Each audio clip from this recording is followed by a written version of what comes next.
time.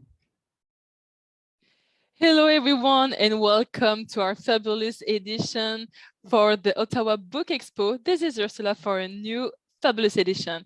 So before we start and introduce you to my special guest today, actually my two special guests, as you can see, note in your calendars the following dates. Our main event will take place from the 26th to the 28th of August at Lansdowne Park, Ottawa. And today, as you see, I have two guests. It's my pleasure to introduce you to the talented and creative writer and illustrator, Laurie Campbell, and her assistant, Little Sunshine. Thank you, Laurie, for being here with us. We're so excited. Excited. Thank you for being here with us today.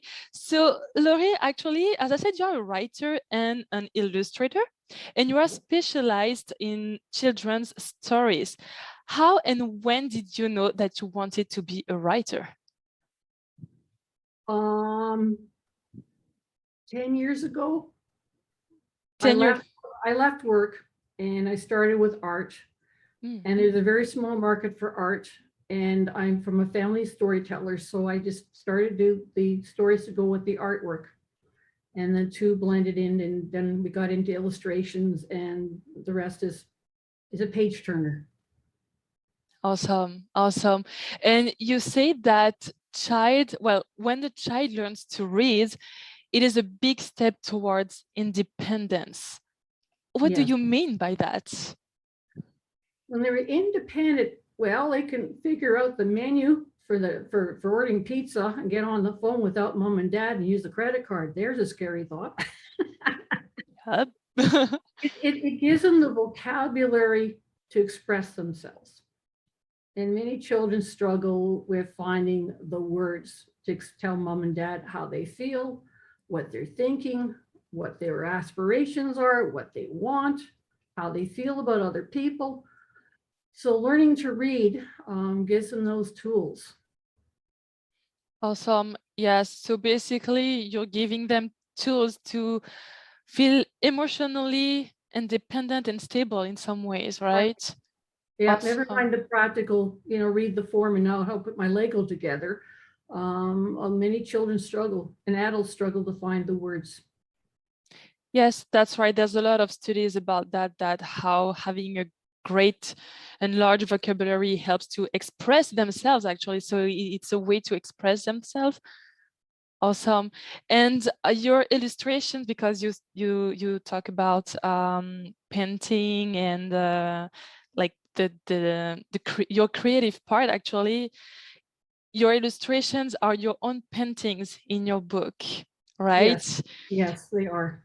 And they're pretty original. I mean, it gives a different experience. It's different from the illustration that we are used to see in children's book, right? In children's story. So, and I find it interesting because it gives a different experience. It opens the imagination too.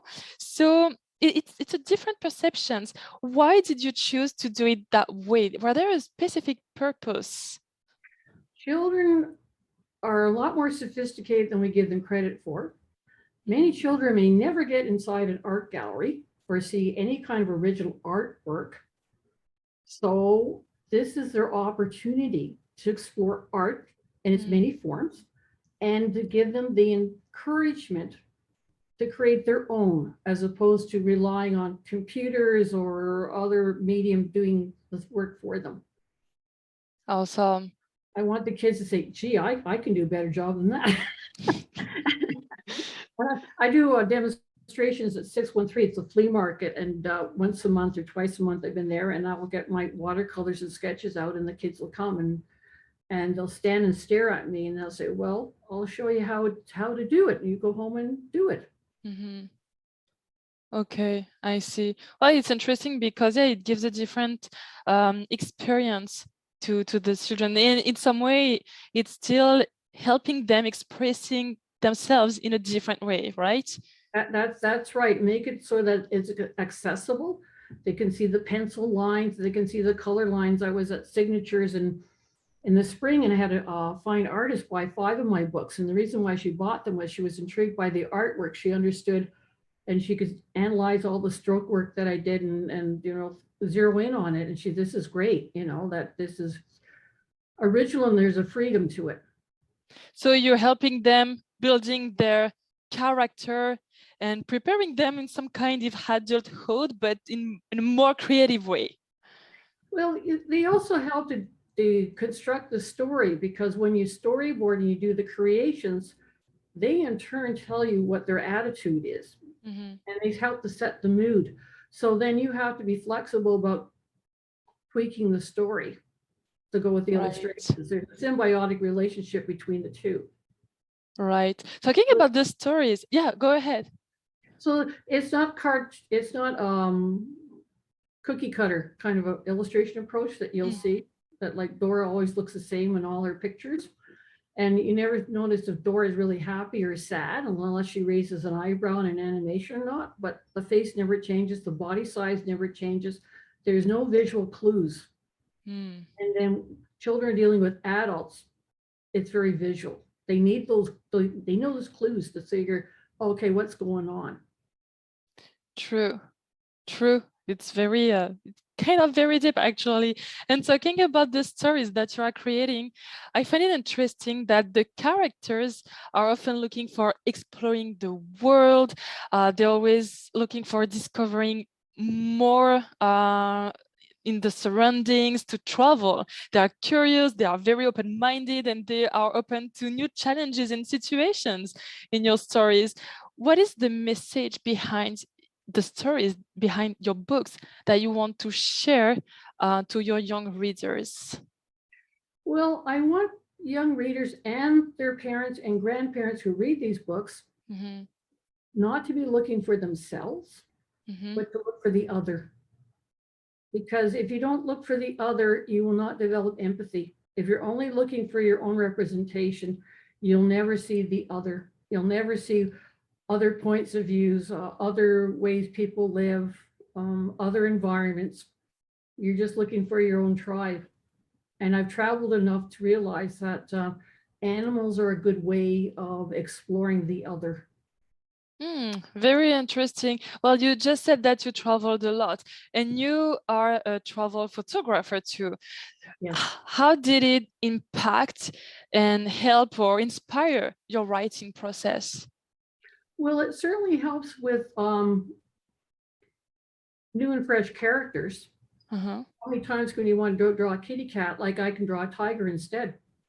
It's a bigger cat. But there's different cultures too, and again, exploring, like Tiger Tom was an American cat who figures his skills can go everywhere, the universal man. And then he gets in South America and he gets in Australia and he's up for a big wake-up call. So that's, I think when we travel, whether even be in our own country, it's a wake-up call that you do not know and have all the answers. You will learn from those that you happen to meet, like Gordon, when he's going up to Alaska to find the Northern Lights. And it's like Ulysses, right? In the Greek mythology, when they go on the quest. Right.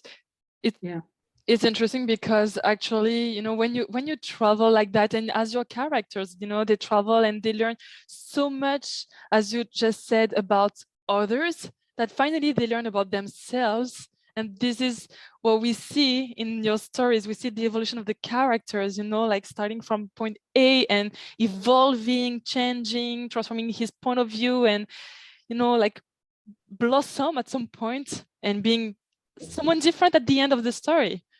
That's right. And a heck of a lot more interesting following an animal having adventures than me. That would be pretty boring. I'd much rather hear the adventures of Tiger Tom or Gordon the Moose.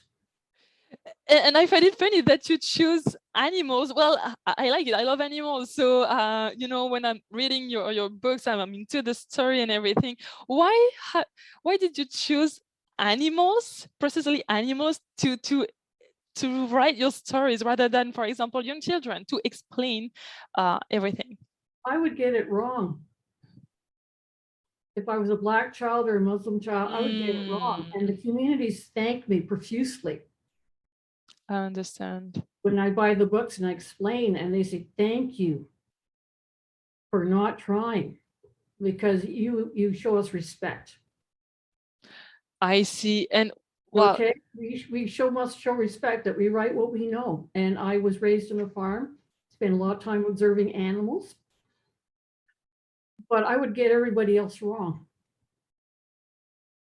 I see. So they are like kind of your inspiration and great teachers at the same point, at the They same are, time. and animals are universal. Most cultures Yeah. have folklore and mythology, whether it be First Nations or the Celts, or the Asian, doesn't matter. They always have stories around animals, which are fables, moral tales, and there's some commonality.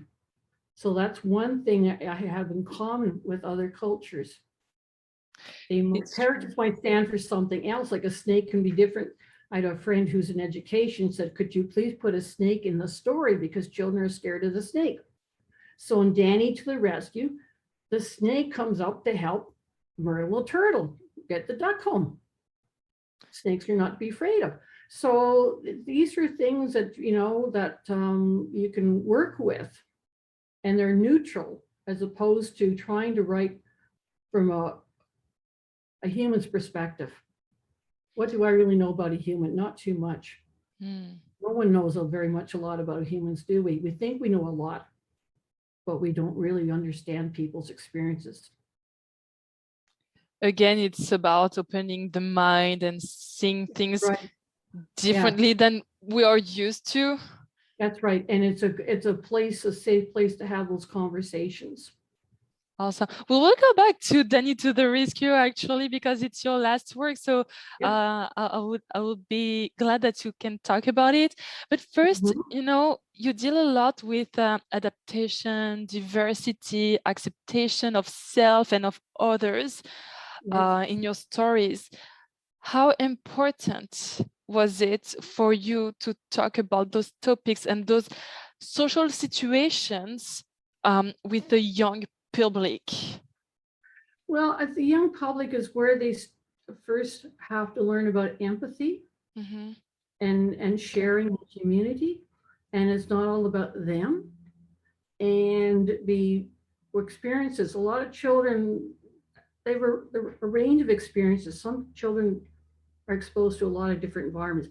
I find children lately, because of COVID and other things, very apprehensive and shy. And nervous about things exploring.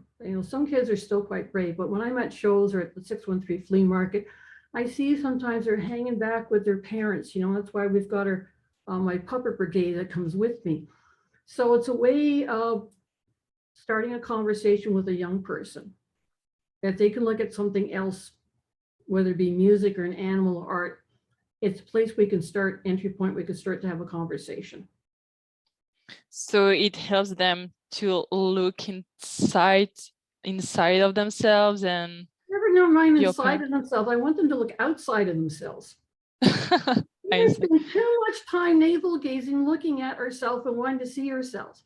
The whole point of this exercise is forget about you and look at somebody else and listen to what they have to say. Their experiences, their problems, their joys, their talents, their culture. That's what's wrong with, a lot of problems now. Everyone is so cloistered.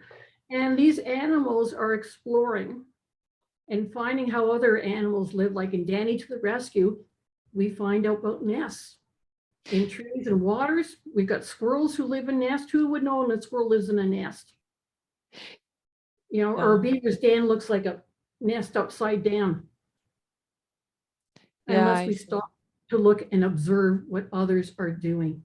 As Myrtle the Turtle says, I move slow and it's a good thing, because I get to see what others are doing. It's not about me.